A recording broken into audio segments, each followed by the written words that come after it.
Hey, what's up, everybody? Welcome to the Author's Alley, man. I got another amazing author for you guys tonight, man. But in order to find out who she is, you know, you're gonna have to stick around. So stick around, and we'll be right back.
Yo, what's happening? What's happening? What's happening? Welcome to the Author's Alley. Welcome to Trailblazers Radio. I am your host, Mr. Frederick Beatty.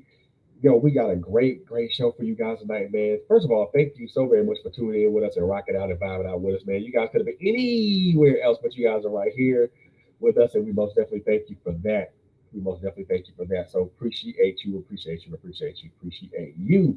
Oh man, I am so excited for the guest we have here in the show tonight, man. We're gonna have a great conversation. We're gonna talk about a lot of things, y'all. But before I even jump into that, man, I just want to continue to thank everybody for just watching us and liking us on all our social media platforms: Facebook, Instagram, LinkedIn. Um, Also on our website, www.trailblazersradio.net. Thank you so very much for just being diligent listeners and viewers of our content, man. It goes without saying, it goes without any explanation, man. We're so grateful for you guys for tuning in and watching us and vibing out with us, man. It goes without saying. It really goes without saying. But enough of that, man. I think I've spoken enough. So let's get right to this thing right here, man. So the author that I have tonight, man, really needs no introduction, man. This young lady reached out to me via email, wanted to be a guest on the show, man, and I am very excited to talk with her tonight, man. She is the author of two books, which we're going to talk about tonight, man. And we're also going to talk about writing journeys. You know how we do it down here. You know how we do it in the alley, man. We talk about all things literary. We also talk about life stuff too. So, ladies and gentlemen, without any further ado, let me introduce to y'all. Y'all give a warm welcome for Miss Shanteria Jackson, y'all. Hey. Hey, how you doing? Good, hey yourself. I'm doing pretty good. I'm telling you, it's been a day. I'm doing good though. Can't complain. Complaining won't do any good because ain't nobody listening, right? I'm telling you, look, I'm finna say I could complain, but what that's gonna do? Ain't nobody listening. Nobody listening at all. But yo, man, first and foremost, thank you so very much for reaching out to me and reaching out to me asking for this interview, man. I'm excited to talk with you tonight about a lot of things. So thanks for reaching out. You're welcome. No problem. I'm glad that you have this platform and no problem at all. So I'm really excited. Thank you for having me. Thank you for having me on this author's alley. I really appreciate it. Oh, don't get me the blood. Don't get me the blushing in here right now. Don't get me the blood. Don't get me the blushing up in here. I promise you, don't do that. So, man, Before we jump into this thing, man, tell everybody a little bit about who you are. So, my name is Shanteria. I am a mother. I am a Christian. I am an author. I am the CEO. I am an aunt, a sister.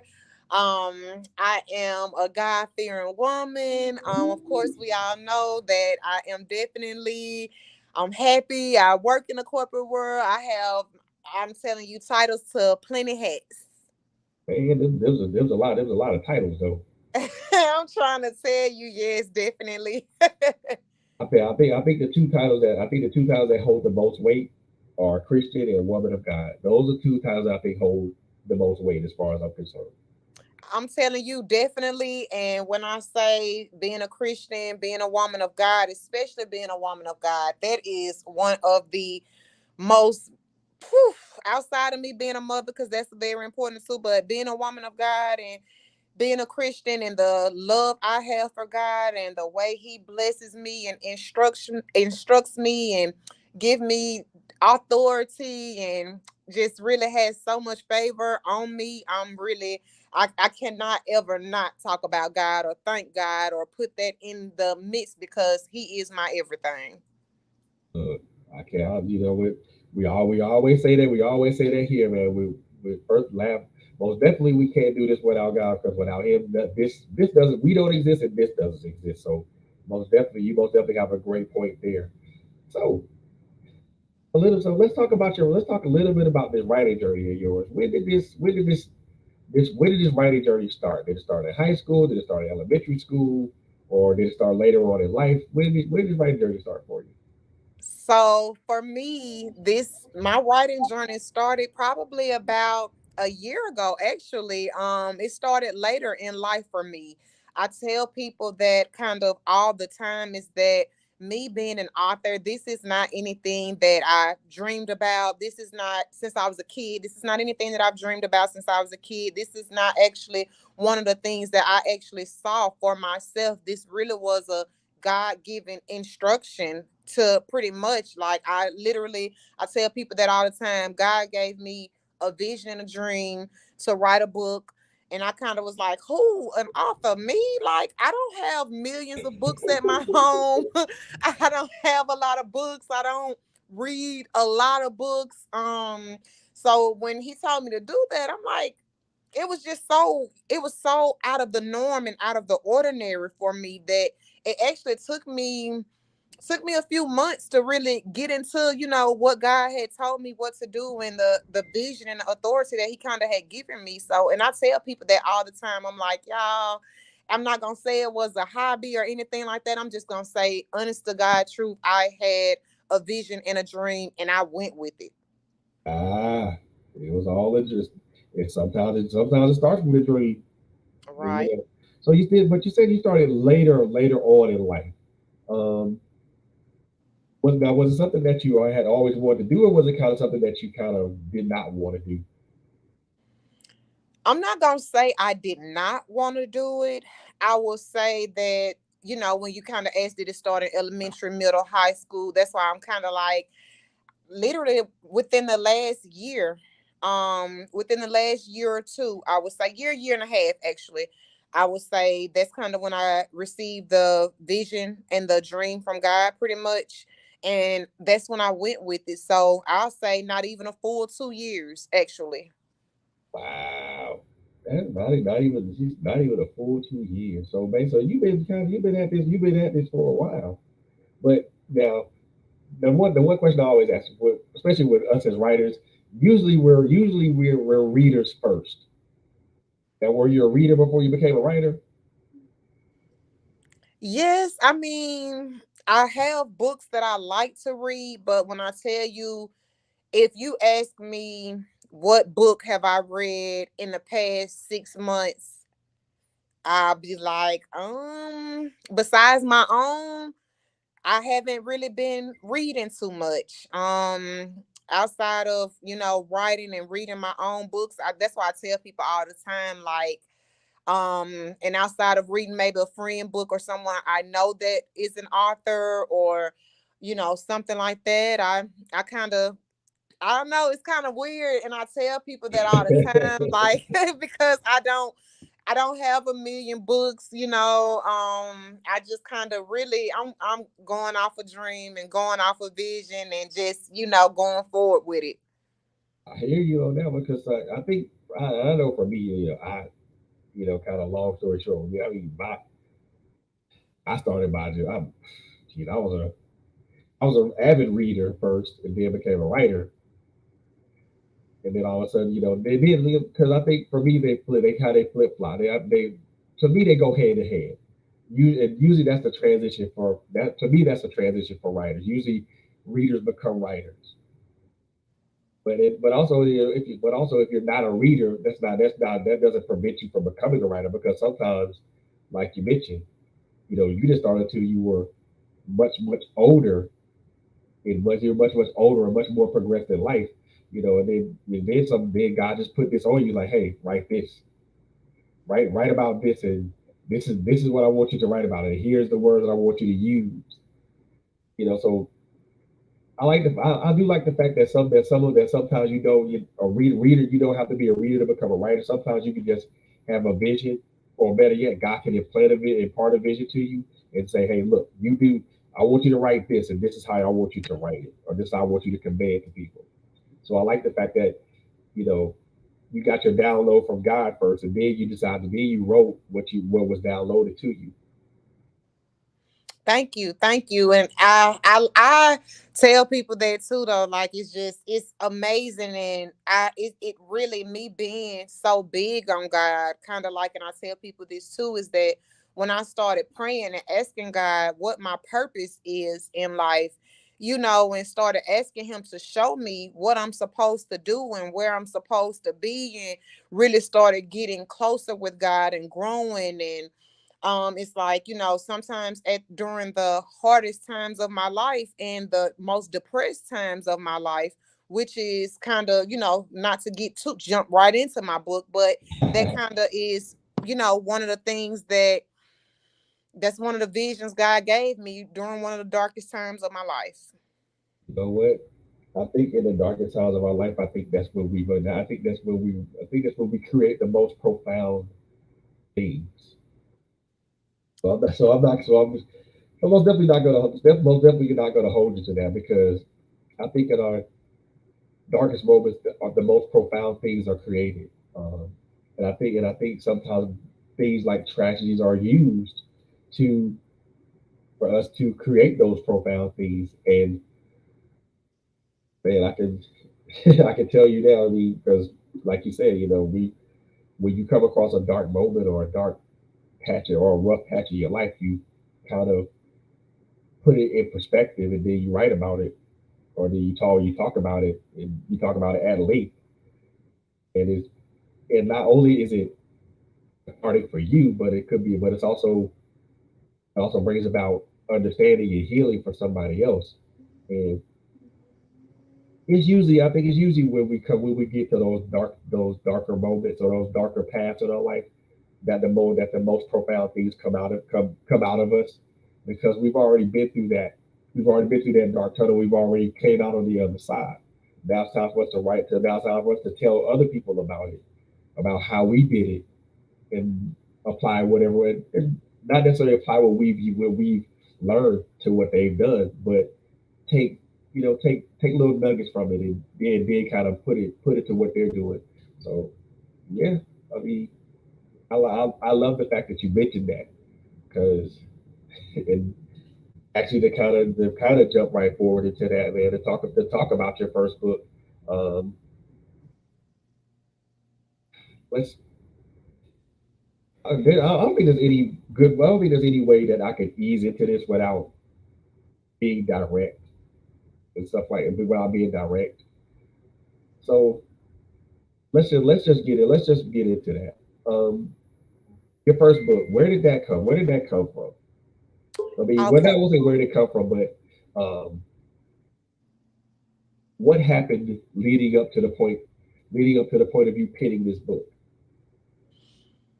Whew. where do I begin? So, first, I'll just start with the title of the book, which is Shattered: A Mother's Journey Through Life After Losing a Child. So, when I spoke about darkest moments, I would say not just the darkest moment, but I will also say hard moments, depressed moments, just things I was going through. So, with my book, I will say is that it was my son's birthday that passed. Is in January 23rd, 2009 was when I gave birth to my son. But I gave birth to him, but that is also his death date. And so for years on top of years, January has always since 2009 has been one of the hardest and roughest years, excuse me, not years, but months for me. Around his birthday, when I say I shut down, I cry, I grieve, I miss my son. I go through so many different emotions, and I shut people out. I be depressed sometimes. That's kind of how I used to cope and deal with it. And some days, it'd be so hard that I don't want to get out of bed, especially Hmm. around his birthday. And so I will say that around his birthday, I'll say January 2021. I was just really having it tough that year. God gave me a vision to start a store that year, pretty much. And I did. And then fast forward, we'll get back to that, but then fast forward the next year, which was January of 2022.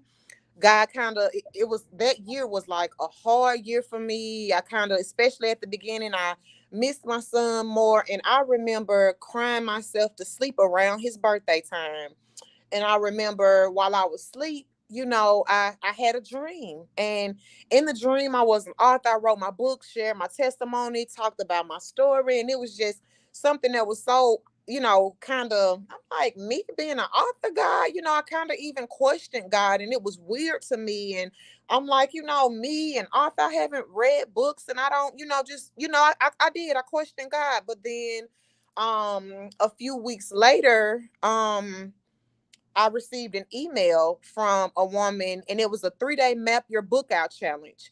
And Right. before I received that 3-day email, though, I would say I was at church, and I remember the pastor was preaching about, make room for what is for you, and your gift will make room for you. And he was preaching about how, sometimes how we be so hard and so, so worried about what we don't have, and how we focus on so many of the wrong things. And it was actually this particular year, it was on my son's birthday, January 23rd, 2022. I'll never forget. And I'll never forget, I was in church with an attitude. I was in there with my arms folded. I was grieving still. And I was just like, oh God, like I was purposely late for church that day. I was really missing my son. I was really going through the motions. And sometimes I did blame God, and he knows it because I wrote it in my book.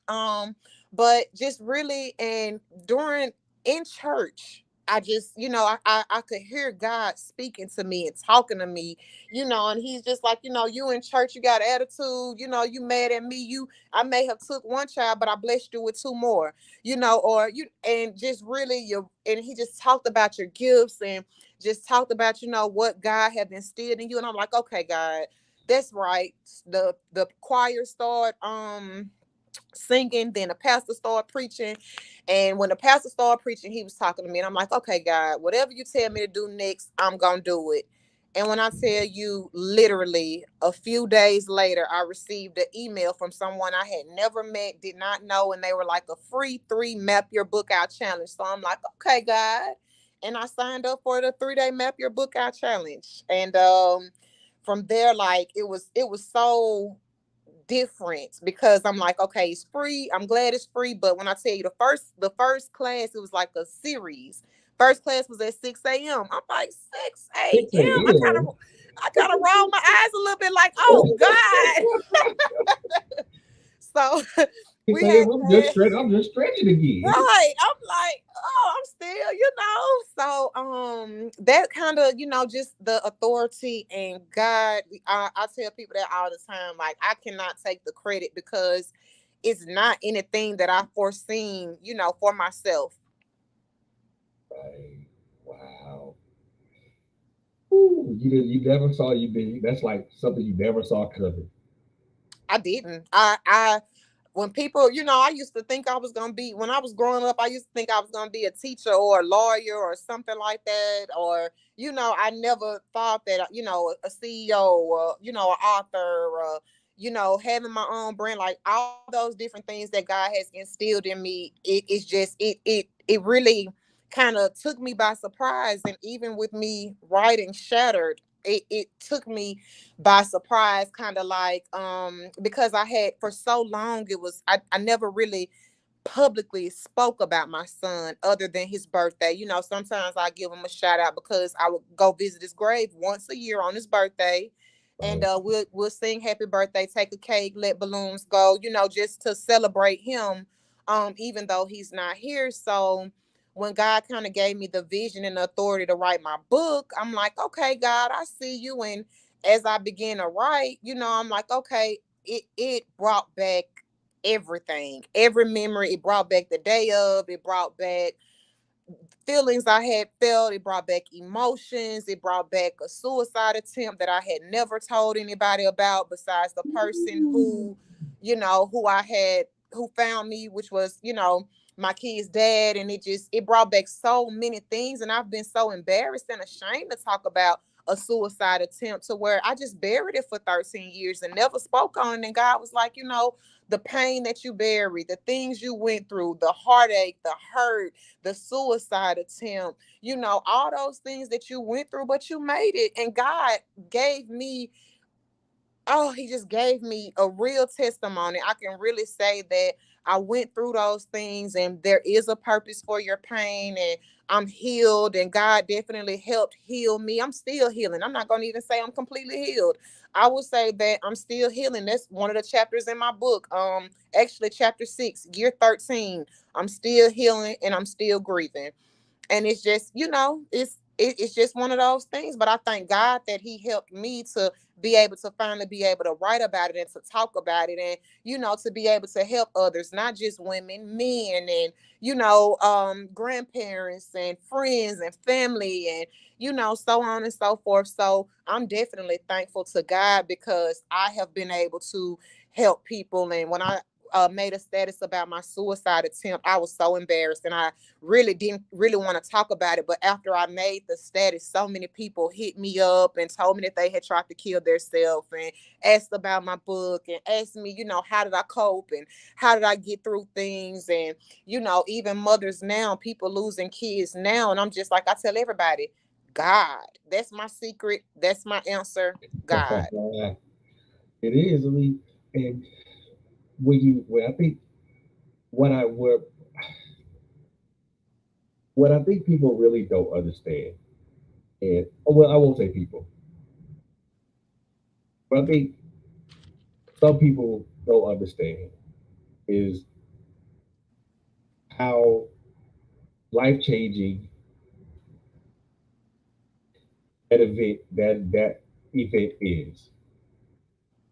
And I a lot of people don't. A lot of people who have it, and I'm not saying, and I'm saying this to our listeners and our viewers. If you haven't lost anybody, you've been this probably isn't for you. But for the majority of people who have lost people, who have lost relatives or friends or close friends or something like that, this is for y'all. This is for y'all. I don't think other people understand the intensity or the seriousness of those emotions that we go down, that those people go that we go through when we lose somebody. Whether it's a child, whether it's a parent, grandparent, uh, relative, or a close friend, they don't know how intense those emotions are. Because I know I can tell from my point of view, for me, when I lost my son, I mean, every emotion was like on 10. Anger was on 10, anxiety was on 10, sadness was on 10, depression was on 10. Uh, every emotion in the spectrum was on 10. And You're easily irritated. You're easily frustrated. You're easily knocked off your center, and it's a struggle. It's a struggle. It's a struggle and a fight to get back to some semblance of being centered, being balanced, being in a place to where you can tell yourself, or when you wake up in the morning, you can say, "I'm okay for now. At least for the next 2 hours, I'm okay. At least for the next day or so, I'm okay. I can cope with today, but I have no idea what tomorrow's going to bring. So I have to prepare myself for tomorrow." And it's a crazy. You can attest to this. It's a crazy ride. I will say that definitely because when you said every emotion, man, when I say I felt them all, when I say I was angry, when I say I was sick, I couldn't eat, I couldn't sleep, when I say I was depressed, when I say I was mad at God, when I say I was mad at everybody, when I say I just could not understand, I question them, even to this day. Now I'm at 14 years later. I can say I cried a few weeks ago just thinking about him. I miss him. Wish he was here. You. Yep. And one thing I've learned too is that everybody grieve differently. I have friends and people in my life who have lost kids and they didn't grieve the same way I did. And that's okay, because we all grieve differently. And I know for me, that was my firstborn, my first child. I love kids. So I was really anticipating him and ready for him. I gained 50 pounds, yes, like, and it's like, I just was so ready and so eager and so happy. And being able to say that, it's hard to say that God had other plans. And he did. And he did, and that's okay. I'm finally, because I used to wonder, like, God, why me? Why you take my child? I know deadbeat women, I know deadbeat men, I know people who don't want kids, I know people who mistreat kids, and I could never understand why he chose to take my baby. But this day and now I'm able to say I know that there was a purpose for it, and I'm able to continue going on knowing that yes, I lost a child and yes, it hurt. I never say it don't. It still hurt to this day. But I can say that now writing my book, I will say that one of the things is that it did help me feel a little lighter after I wrote and after I put all of that out there, so much that I had been carrying and holding on to for so long.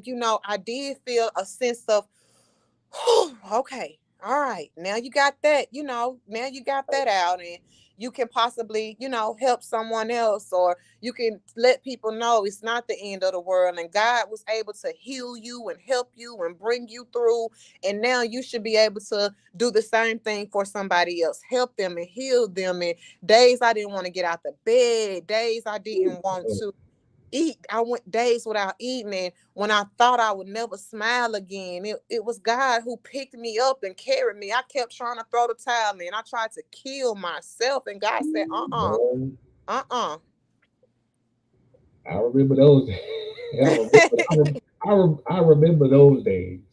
I remember those days like it's on like the back of my head. Like, and those days are like those were always the most terrible, horrible, most horrific, unbearable, and any other adjective that you can name that describes bad or worse. Those are always those types of days. I'm telling you, I agree. That's in my book, chapter 2 is titled "The Worst Pain I've Ever Felt." And when I say losing my child, that actually was the name of my book before I changed it to Shattered. Losing Jaquez's Life After Death was going to be the original title. Right. And then I decided during the publishing phase to change it to Shattered because I felt like Shattered was more of a, when you think of a word, that's how I felt, shattered. Yep. And then and while you sit there, you try to figure out how am I going to put these pieces back together. This is a puzzle. I have no idea where to start. Right. And I think one of the biggest points that you put out there is that everybody grieves differently. They do grieve differently. I think for me, the one pitfall that I came across, so I'm not sure if this is what pitfall that you came across, but it was a pitfall that I personally came across. Somebody, not gonna say who they are, not gonna say who they are, but somebody told me by now you shouldn't be grieving over your son's death. Huh? They went, come again. By now I should be grieving over my child. Like what? Huh? What? Hold on. And I'm looking at this person like, and I'm literally, I don't have any hair on top of my head, but I'm simply just like, Like what did you just say? what I open like, what did they just say, man? And the first thought, the thoughts in my mind were like, notice, notice, and I know how the enemy reacts to certain things, Hmm. and the enemy was like, did this fool just say what I thought they just said? You want it, the first thing my enemy said, you want to slap the daylights out of him. No, I'm not going to put my hands on anybody, but I am going to ask a question like, huh? What did you just say? By now, I should be grieving. Last I checked, there wasn't a time limit on that. Right. Right. I mean, looking at my watch like, huh? What? Last I checked, there wasn't a time limit on that. God didn't say you got this long, you have to grieve, you have this till this long to grieve, and then you got to get back on the saddle. I ain't never hear God say nothing like that. I mean, if I feel like this, if anybody out there in the audience and listening, if y'all heard something different, please throw that in the chat, please. However, I know I ain't heard nothing like that to the contrary because M- I ain't never heard that. Me either. Me either. Nobody said, hey, oh, I've never heard that one either. So if anybody if anybody's, somewhere and they know somewhere is written that you have a time limit, let us know, please. Cause I never knew it either. because I actually would, because if you got the formula, I would look. You Me got you you can if you decoded the matrix or Greek, I want to know. Okay, I do too because it's crazy. And sometimes people will say that time heals all wounds. And I will say for me, I don't believe that saying that time heals all wounds because some wounds cannot will not ever be completely healed to me, and it, it Exactly. it may get a little lighter. Some days may not be as heavy as others, and I can sit here and say that sometimes I might can go 3 months without crying and thinking about my son to the point to where I get sad and depressed. And then sometimes, like, I'll just be one of my other kids' birthday may be coming up, or like this year he would have been graduating or promoting from 8th grade going into high school. So things like that, I think about those things. And so I'm just like, yeah, I'm not gonna tell you time heals all wounds. A young lady in my city lost her baby a few weeks ago, and a few people kind of had told her to reach out to me. And when she did, I just told her, hey, I'm here if you ever want to pray, if you ever want to talk.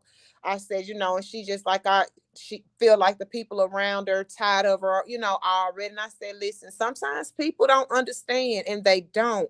But at the same time, you need some help. You need somebody you can talk to.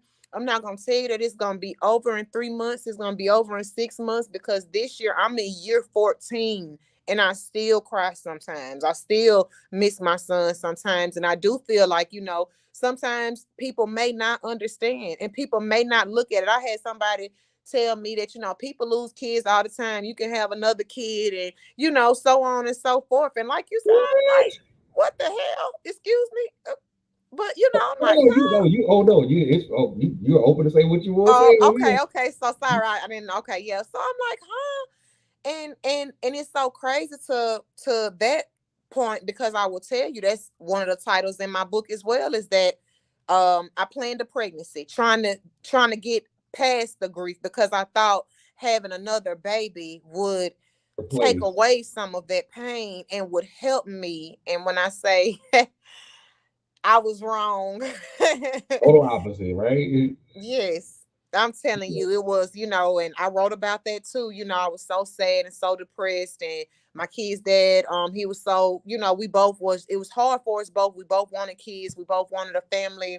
And just, that happening, we just was kind of like, we knew it was a possibility that he may not live, but we're like, I've always loved the Lord. I haven't always lived 100% right, but I have always been big on God. I've always loved God. So I kind of was like, thinking that, things may, if I carried them to full term, things may turn around, or we would have a turnaround. And that didn't happen. And that's okay too, but Like, wow. What's up? Wow. It's just the simple fact that someone reached out to you that experienced the same thing, you know, and you do it, then you bring up a good point. People, close friends, family, relatives, they look at you, they get tired, they like, well, I'm tired of you looking like that. I need you to get up off your ass and can you give me a moment, okay? You act like it's easy for me to get up from this right hook I just took. Dude, I'm on the ground. I'm at a, I'm on the ground. I'm trying to get up. At least trying to get to a standing 8 count. yeah, I mean, like literally trying to at least get up out the bed. I don't think people understand the pain and the turmoil. And then too, sometimes we hide that pain. Sometimes I hid my pain so well to where, sometimes I just got tired of talking about it. I felt like, people didn't understand. So why keep talking about it? And, exactly. so it just was one of those things. And I'm thankful for my sister Neek, my little brother Tez, that, my best friend Akeem, because I did have some people who almost, they just was there, hey, we here for you. It don't matter. And even sometimes I felt like I was getting on their nerves. And I'm like, will I ever heal, God? Because I got tired of me too. Like, okay, I'm crying, I'm like, girl, get up, girl, shut up, but I just I really, that's one of the hardest and one of the worst like pains ever. So I'm just Man, thankful to God that I made it through, and I can tell anybody you will and you can make it through. You can and you will. We lose people and we think we can't go on without them, and we feel like we can't go on without them, and it is hard when you lose somebody that you love. It's hard. It's very hard, and some people, like I said, I know a person who, person may pass today and they're okay tomorrow, or I only give myself 72 hours, to grieve, or so on and so forth. And I'm like, in certain situations in life I can do that, but when it comes to losing somebody I love and losing somebody I know I'll never see again in this life, on this, realm, then it's different. It's definitely different. But sometimes I thank God, because he is in a better place, and this world's so wicked and crazy that we live in, he don't have to encounter the stuff that we have to encounter. So, I try to look at it in that aspect some days, sometimes too, but yeah. I look, but I love the positive. I love how you the positive energy that you put out for that towards this. Because I mean, a lot of people are not going to be not going to be they're not going to look at it in the perspective that you look at it in, or better yet, the perspectives that we look at it in. Because, of course, still hurt. We know it still hurts. I mean, it's going to always that hurt's always going to be present. But just the simple fact of knowing that our loved ones in a far better place than we are currently, that's that's comfort. That's it comfort. is. That's a lot of comfort for you. Then also for me, just to know that I lose it because I know you lost your child while giving birth. I lost my oldest son um, through police violence. But at the same time, I, and I tell people this all the time. You know, this is one thing I tell people all the time. If you've ever lost anybody that you love or you care about, do you understand what loss and grief is? So but people tend to make it seem like they're immune to that. Like, you're not immune to this. If you lose somebody, you're not immune to it because you lost somebody. I say, and I tell folks this all the time, because people think that it's just something that, like, look, if you've ever lost anybody that you love and you care about, whether it's a family, a relative, or a close friend, then you understand what this means. You understand how this feels. You're not immune to it. So if you've experienced that, why not just why not live why not come forward and help somebody who's going through it currently? I mean, I know people who lost like kids and close friends, and the one thing that I always tell them, look, if you need me, I'm here. I got two shoulders. Like, you tell me which one you want to cry on. I got I got two ears. I'm gonna listen. I'm not gonna judge. I'm not gonna do anything. I'm just gonna listen. And if I have anything to say, I'll say it. I'll say it.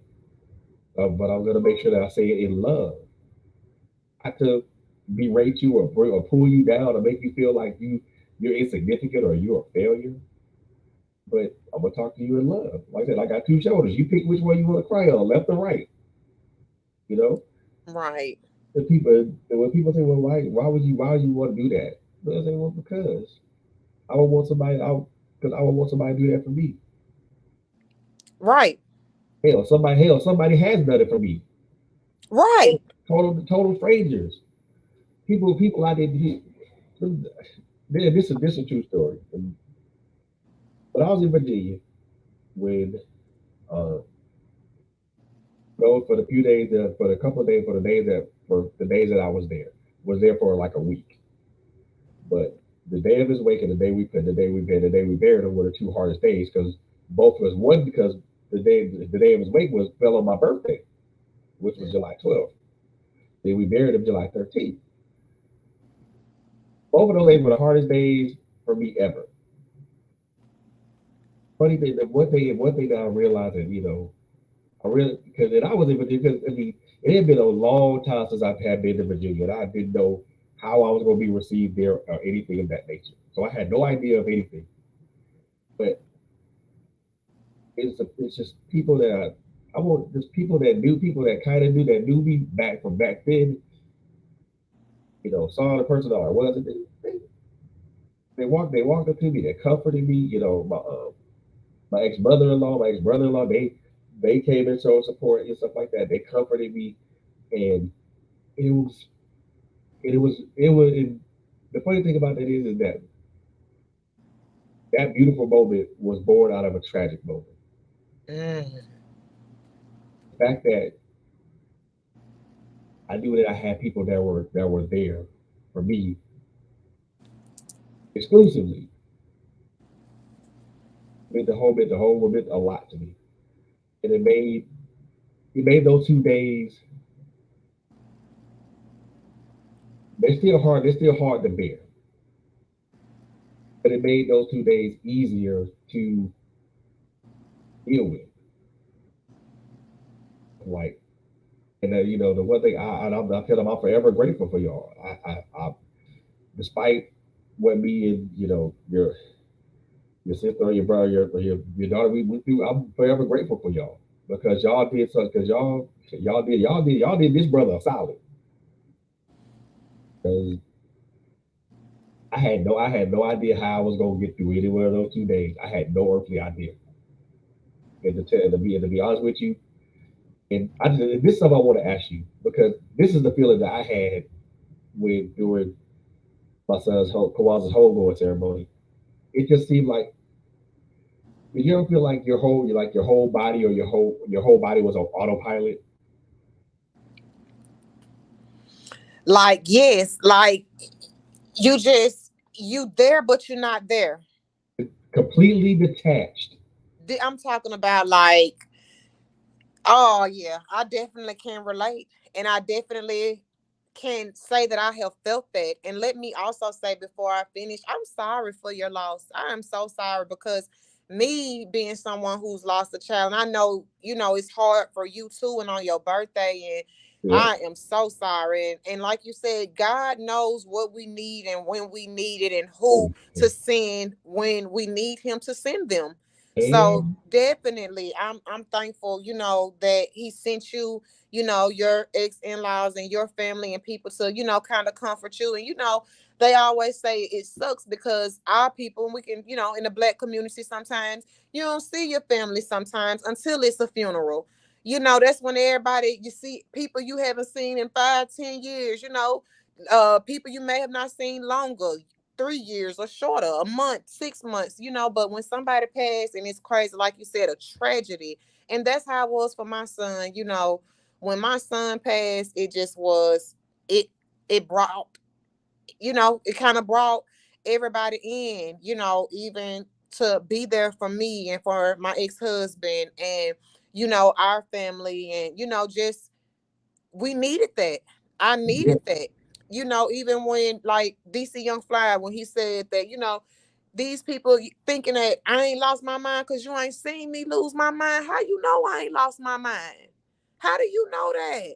People now, don't get to see, you see me smiling. You may see me drop a tear here or there. And people tell me that all the time. You so strong. I don't see how you do it. I don't see how you would have made it. I know I would have lost my mind. And I'm just like, just because you haven't seen me lose it, oh, it don't mean I ain't lost it, baby. God, hey, that man up there, he knows. God knows, So I can, losing somebody close to you, and in this, but we have to keep pressing forward. We have to keep going yes, forward, yes, even on them hard days, even on them days when it's hard to get out the bed, when we don't want to get out the bed. I had a, day this year, sometimes I did, we just sometimes we don't. We miss them so much, and it's like, oh God, but God is like, I'm gonna continue to carry you.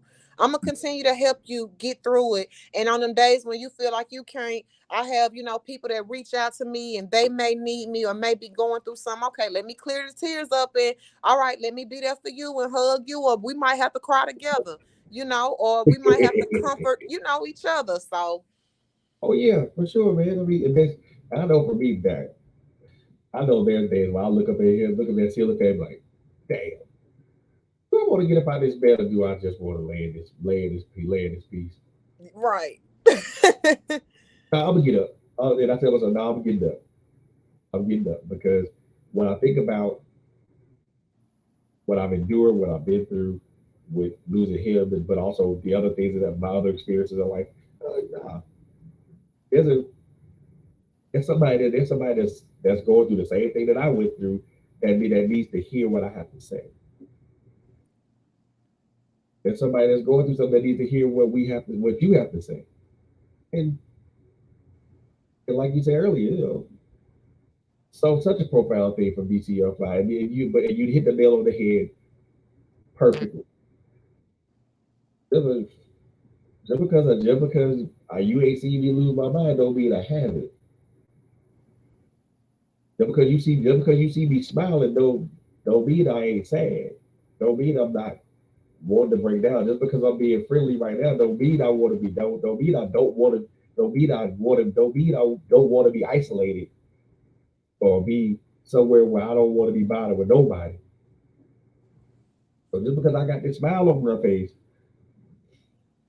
we look beyond the smile because the smile hides so many other things.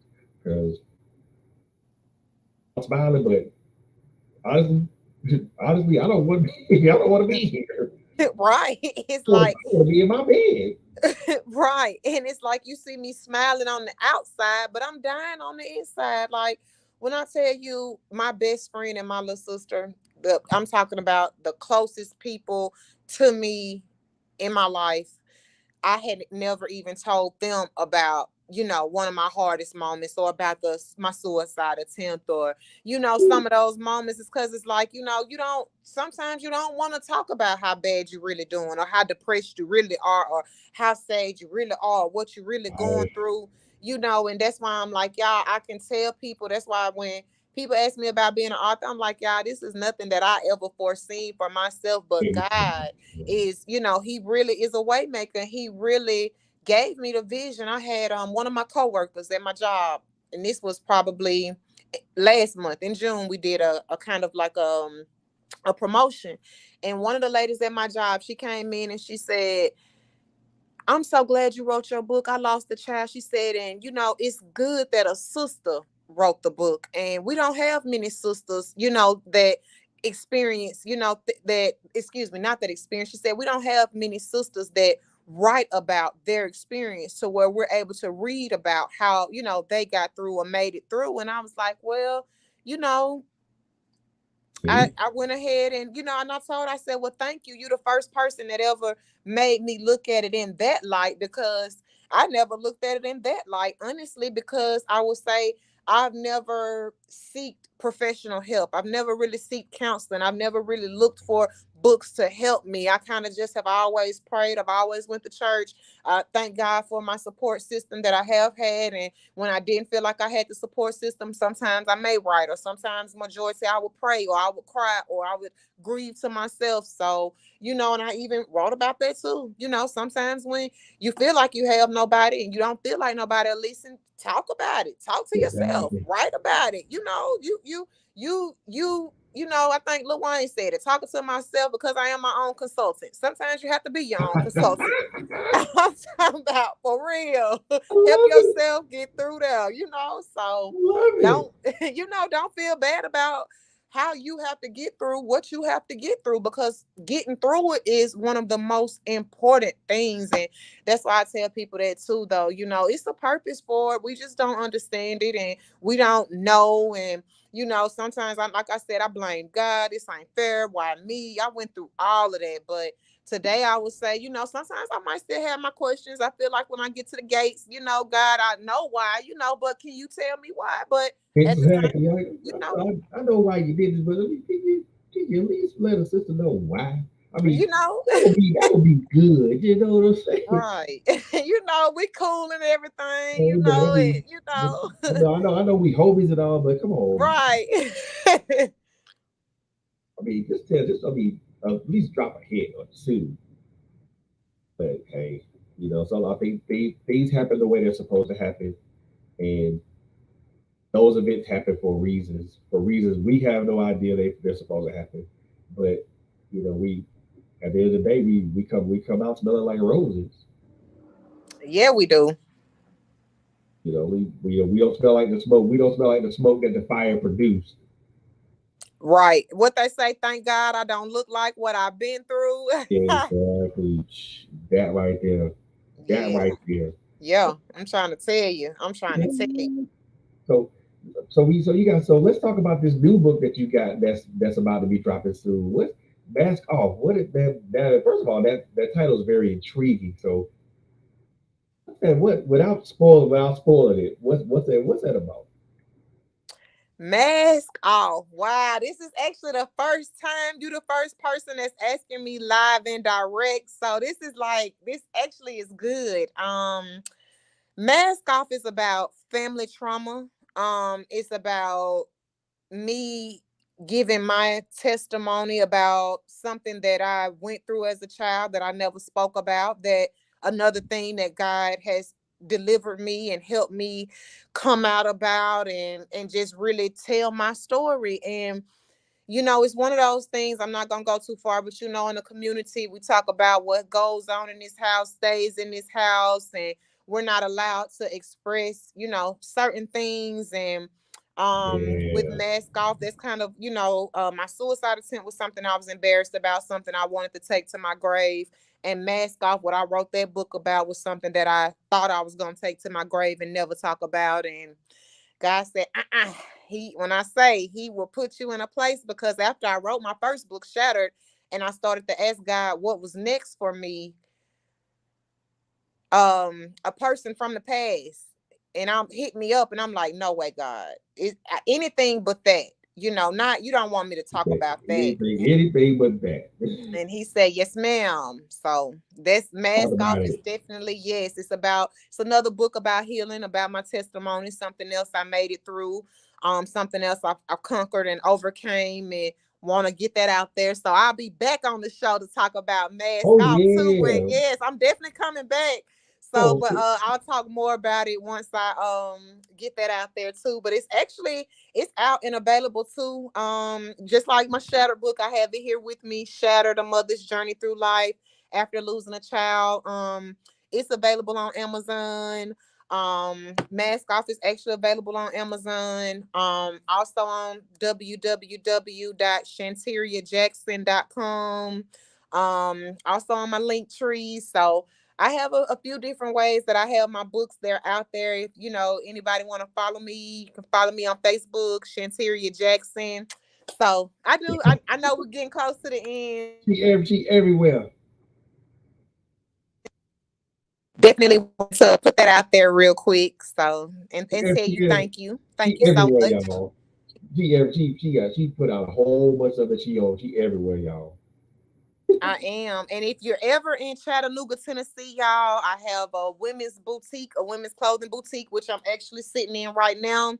Shanteria's One Stop Shop. That was another dream and vision that God gave me around my son's death date. So I'm telling you, like I wrote about that. It's in my book too.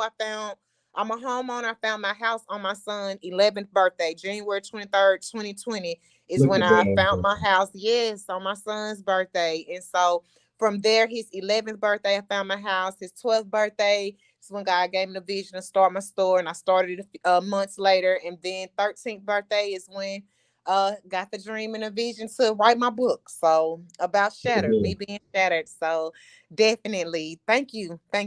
Oh, you are. Look, you are so welcome. You know what? And I most definitely want to have you come back from Mask Off. So we most definitely want to talk. Most definitely want to chat with you about that one because I think that's something we in the Mikey will talk about that stuff, man, because we feel like that's supposed to be the an aid that something that somebody's supposed to take to their grave. That's not the case, man. I'm telling you, definitely. I watched your podcast with, I think her name was Miss Vet. I watched some of that and saw her story too, about trauma and things we all go through and have to make it through. And so definitely I can't wait to come back and talk about that too. I have so enjoyed today. Thank you so Oh, much for having me on the Author's Alley. I so appreciate it. you are. Thank You you know, so much. I just want to say thank you. And again, oh, um don't I told you don't get me blushing in here. Don't get me doing that, man. Don't get me to do that. But I, before I let you go, man, before I let you go, I really want to just throw I really want to ask you this one question, and it's something that I ask every guest that comes on here, whether it's to the Alphas Alley or whether it's on Trailblazers with me. Um, we look at life, the way I look at life now is I look at it as as a marathon, and I look at a marathon as in three stages. Your first stage is like you're coming to when the starter's gun goes off, you're you're starting and you're going. You know, you're getting your pace. The second stage is where you have your pace and you're going at that steady pace. And you're going strong and you're continually moving at that pace. There's no slow down, there's no anything. And then the last stage of that marathon is the finish. The finish line is at hand. You see it right there. You know it's coming. You know you're gonna come across that line, but you're not slowing down and you're still moving at the same pace that you started. When you look at your life in the totality of it, from what you've experienced in 2009 to now 2023, where do you what at what stage of this marathon do you feel you're in? Are you in the beginning, or are you in the middle, or are you towards the end? I would say I'm definitely at the beginning. I would say or I'll say a little bit past the beginning.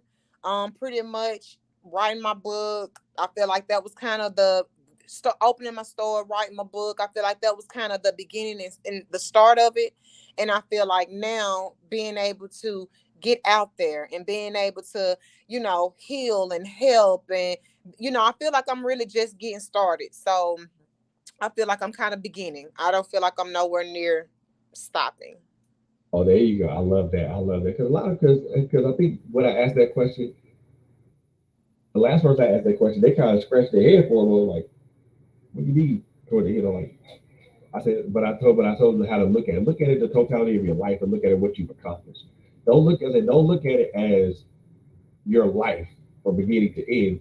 Look at the things that you've done, and then comment on that.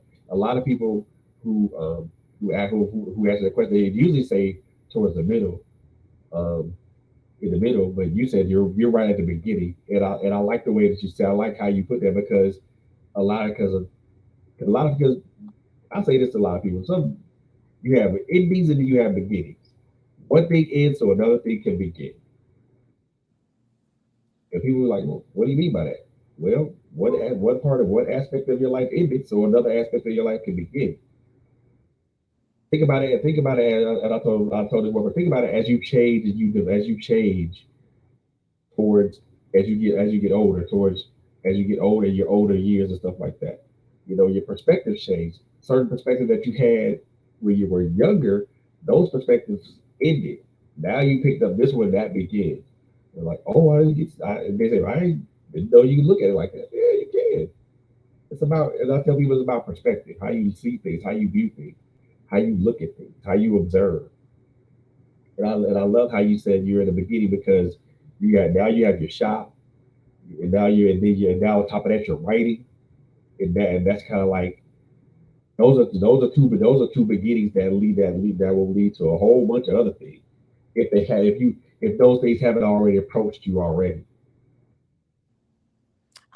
They will. I just know, like I said, I be thinking about that. I'm like, God, where is this gonna lead to? And I know it's gonna lead me somewhere because sometimes that's one thing I love about God is He showed me the beginning, and I know where it's gonna end.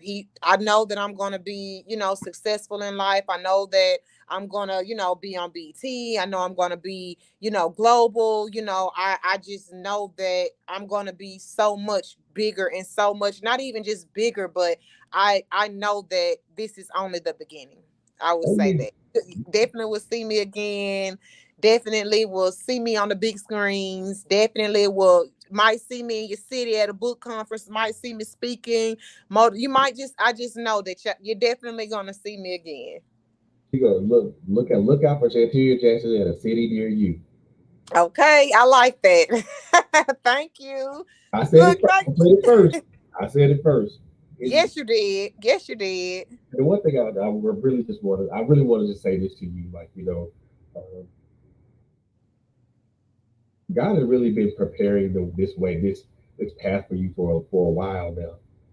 This is, even though even though you kick it, you buck it, you scream against it, like I don't want to do this. This is hard, but this path has already been prepared for you for quite some time, and you're really walking the path that you're supposed to be walking, that you're supposed to be traveling on, you know. And I know the same with me. Even though you kicked and screamed and you said I don't want to do this. This is too hard. It's too difficult.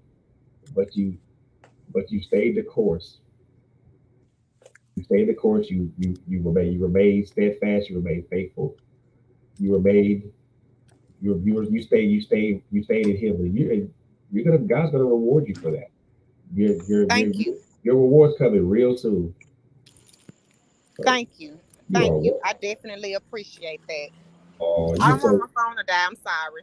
you all right. You welcome. No problem. But like I said, I know that I strongly believe that your story compared with that wasn't compared combined with so many other stories, parents, grandparent stories, these types of stories that need to be heard. There so many times for us as so many times with us as black people, we tend to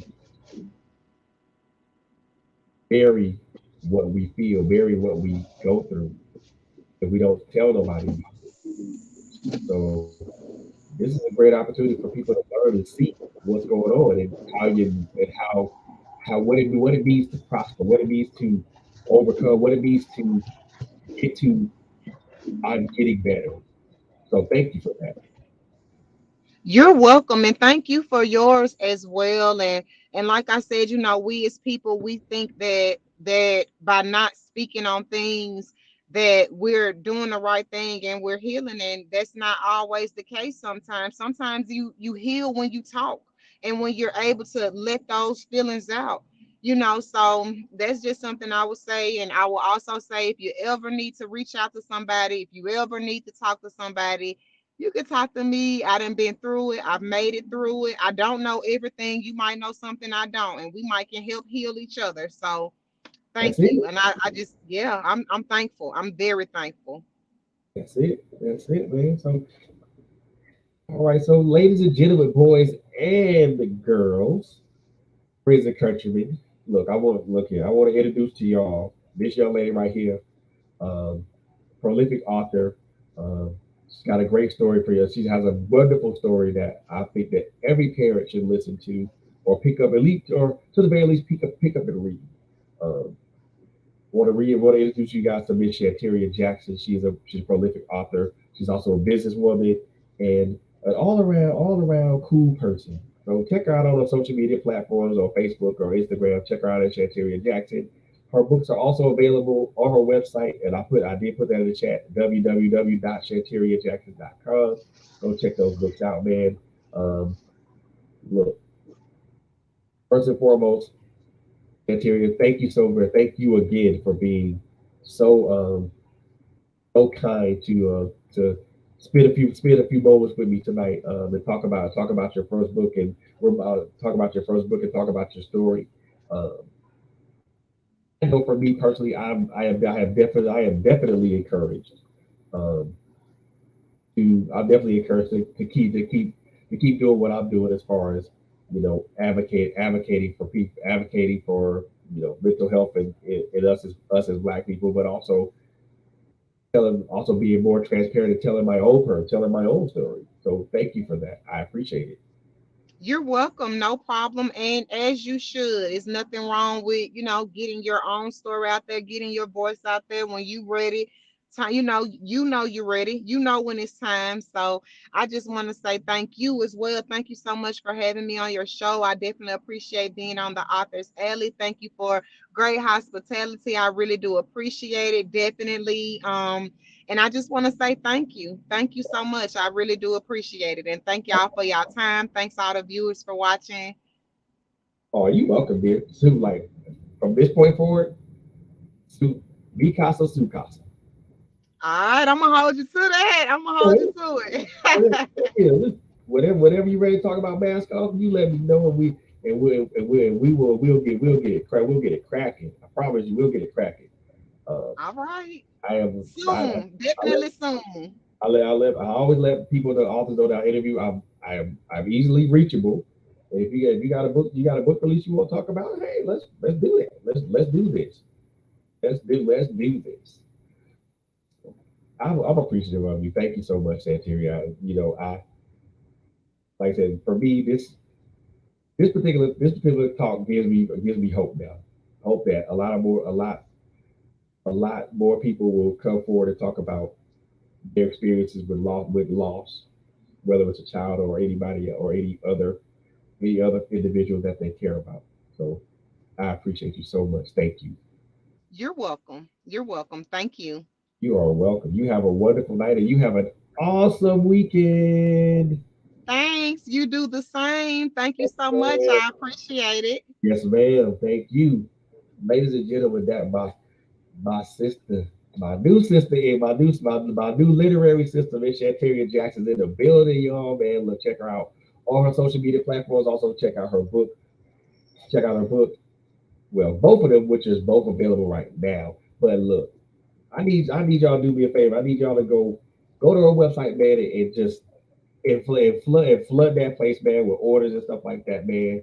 And just hit her up with these orders, man. But also in the same instance, I want you guys to do another solid for me, please and thank you.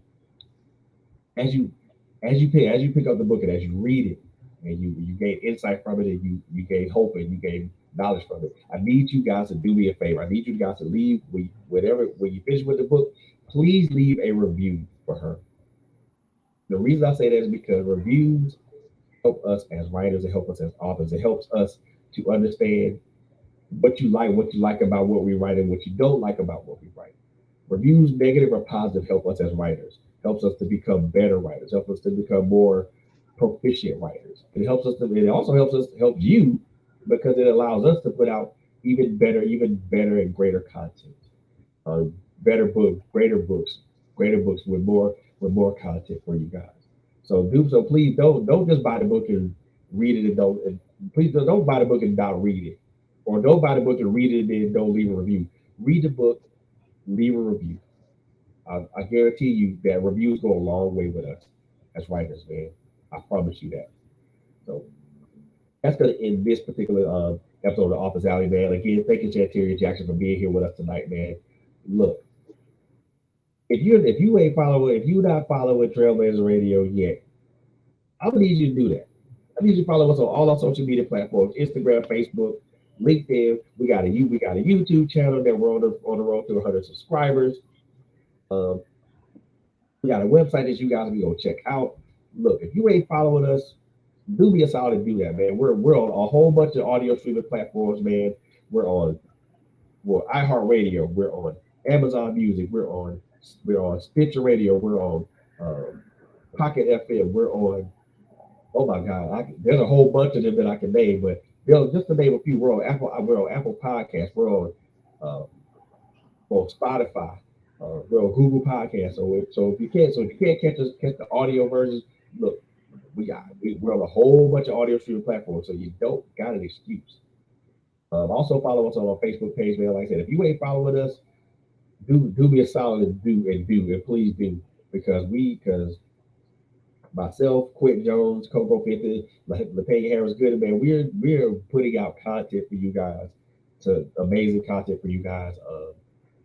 And look, I can brag the most all day on my team, but I won't. I mean, I won't. I'll let their content speak for that. Make sure you guys tune in to Girl Chat with to Critical Conversations tomorrow. My sis LSG will be coming up. She don't know what she's talking. Well, don't know what she's going to be talking about, but I know it's going to be a banger. Um, as you already know, Quentin Jones and Coco Fitton on My Life Has Destiny podcast. They've been going. They've been doing a virtual revival all this month. And if you guys haven't seen those episodes, please go back to the YouTube channel and go check those out, because you've been missing some great words and great content, but also just awesome, awesome people of God bringing about powerful and life changing words. So make sure you check those out. Um, this tomorrow evening around 6, Coco Fifth is going to be have a virtual conference on Zoom. There is a flyer there circulating around on on Facebook and Instagram. It is a make sure you register. If you register, you will be given the Zoom link to the conference. There's going to be some powerful speakers there. You don't want to miss that, man. Also, just want to let you guys know next week, as far as what I got going on. I got a check-in episode that you guys are going to want to check out. And I also, Friday, I got a treat for y'all, man. My brother Richard Kelly's going to be in the building, and we're going to be talking about his book, man. But yeah, it's going to be next week's going to be a great week, y'all. But look, I got to get out of here. We got to get out of here, man. We love y'all to life, but ain't nothing y'all can do about it, man.